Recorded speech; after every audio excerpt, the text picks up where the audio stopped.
This method can help answer key questions in the chemical biology field, such as protein modification, conjugation, and biosynthetic system.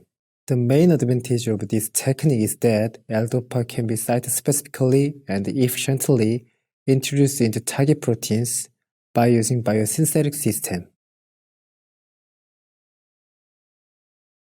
After constructing the expression plasmid, set out electrocompetent E. coli DH10-beta strain cells for this procedure. Add 1 microliter of each plasmid DNA to 20 microliters of competent cells. Use a pipette to gently mix. Transfer this mixture to 0.1 cm electroporation cuvettes.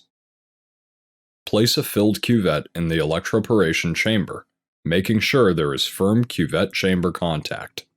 Shock the cuvette at 25 microfarad and 2.4 kilovolts. Then, add 1 milliliter of pre-warmed SOC medium. Transfer the cells to a culture tube. Incubate at 37 degrees Celsius for 1 hour with shaking to rescue the cells.